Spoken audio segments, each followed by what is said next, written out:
ఇప్పటి వరకు ఎటువంటి ఆటంకాలు లేకుండా కార్యక్రమం జరుగుతోంది. 33 సంవత్సరాలు భక్తుల యొక్క సహాయ సహకారాలతో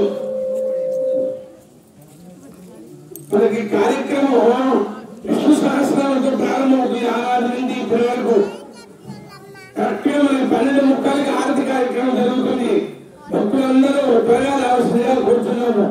సంవత్సరానికి ఒకసారి జరిగే కార్యక్రమం ఇది. సామూహికంగా లక్ష్మణుల పూజ, సామూహికంగా అన్న సంతర్పణ కార్యక్రమం. కావున భక్తులందరూ ఈ అవకాశాన్ని సద్వినియోగం చేసుకోవాల్సిందిగా కోరుతున్నాము. ఇవాళ చాలా పవిత్రమైనటువంటి పండుగ. స్వామివారు కూడా చెప్పారు, చైతన్య స్వామివారు కూడా, ఇది వాస్తవంగా సాయిబాబా పండుగ కాదు. వ్యాసుడు మనకి వేదవ్యాసుడు యొక్క జన్మదినం. వేదాలను విభజించాడు, వేదవ్యాసుడయ్యాడు. అష్టాదశ పురాణాలు రాసి, బ్రహ్మసూత్రాల్ని అలాగే మహాభారతాన్ని రాసి భాగవతాన్ని రాశాడు. కాబట్టి గొప్ప మహనీయుడు అయ్యాడు. మనకి ఆది గురువు ఆయన. ఈ హైందవ సాంప్రదాయానికి వేదవ్యాసుడు ఆది గురువు. అందుకని ఆ మహానుభావుని మనం ఆరాధించాలా. కానీ ఇక్కడ మనం సాయిని ఎందుకు కొలుస్తున్నాం అంటే, సాయి మనకు గురువు. షిరిడీలో ఇంచుమించుగా ఒక 78 సంవత్సరాల బాబా భక్తులతో గురు పౌర్ణమి వేడుకలు చేసుకోమని చెప్పడం జరిగింది. వేదవ్యాసుని పూజించమని చెప్పారు బాబా గారు.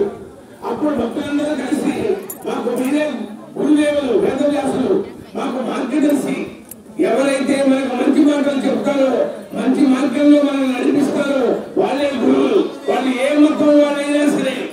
ఇక్కడ మత ప్రసక్తి రాకూడదు. బాబా ముస్లిమా హిందూ అనే ప్రసక్తి రాకూడదు. ఆయన మనకి గురువు. ఆయన మనల్ని సన్మార్గంలో నడిపిస్తాడు. ఆయన మంచి మంచి కోరికలు మనకు తీరుస్తాడు. దైవ స్వరూపుడు. ఎవరైతే మంచి పనులు చేస్తూ మంచి మార్గంలో నడుస్తారో అతను దైవ స్వరూపుడు. అతను ఏ మతస్థుడైనా సరే. అందువలన ఇక్కడ మత ప్రసక్తి లేకుండా బాబా గారు ఆనాడు షిరిడీలో మొట్టమొదటి గురు పౌర్ణమి కార్యక్రమాన్ని భక్తుల చేత దగ్గర నుండి చేయించుకుంటే ఆ భక్తులందరూ కలిసి బాబా గారిని ఆరాధించారు. అందువలన మనం ఇక్కడ ఈ 33 సంవత్సరాలు బాబా గారిని గురువుగా భావిస్తూ బాబా గారిలోని శివుని, బాబా గారిలోని విష్ణువుని కూడా చూస్తూ ఉన్నాం మనం. అందువలన ఈ భక్తులందరూ ఈ కార్యక్రమాన్ని సంవత్సరానికి ఒకసారి జరిగే కార్యక్రమం త్వరగా రావాల్సిందిగా కోరుతున్నాను. తర్వాత ఈ కార్యక్రమం అయిన తర్వాత సమూహాన్ని ఎక్కడ తాకలేదు. మామూలుగా కొన్ని చోట్ల ప్రతిరోజు తాకరిస్తారు, గురువారం తాకరిస్తారు. మన శివాలయంలో దత్తసాయి మందిరంలో సంవత్సరానికి ఒకసారి గురు పౌర్ణమి రోజు మన గురువు గారి అయినటువంటి సాయినాథుల యొక్క పాదాలను మనం తాకి మన మనస్సులో ఉండేటువంటి కోరికలను ఆయన వినిపించుకోవడం అనేది ఆచారమైంది ఇక్కడ. అందువలన ఈ కార్యక్రమం అయిన తర్వాత ఆరతి కార్యక్రమం అవుతుంది. తర్వాత ఆ పాదాలు తాకే కార్యక్రమం జరుగుతుంది. 4 గంటల దాకా ఉంటుంది. కాబట్టి మీరు పూజించిన తర్వాత భోజనం చేసేలా రావచ్చు, తప్పలేదు. బాబా గారు జీవించిన రోజుల్లో ఆకలితో ఏ పూజ చేయకండి. ఎందుకంటే ఆత్మారాముడు అల్లాడుతూ ఉంటాడు. నేను తట్టుకోలేను, నేను ఎన్ని పూజలు చేసినా నాకు అది వర్తించమని చెప్పాడు. అందువలన ఇక్కడ భోజన కార్యక్రమం చేసుకుని రావచ్చు. లేదు పాదాలు తాకి బాబా గారికి మన ఆవేదనను విన్నపించుకుని తర్వాత పని చేసుకుని వెళ్ళొచ్చు. దేవుడు వెళ్ళొచ్చు.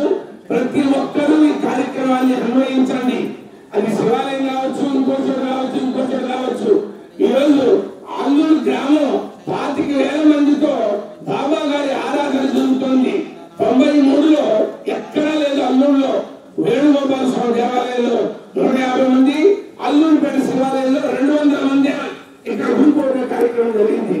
అందువల్ల భక్తులందరూ త్వరగా వచ్చి ఈ లక్ష్మణుల పూజ కార్యక్రమంలో పాల్గొని బాబా గారిని దర్శించి వారి అన్న సంతర్పణ కార్యక్రమంలో పాల్గొనవలసిందిగా కోరుతున్నాము.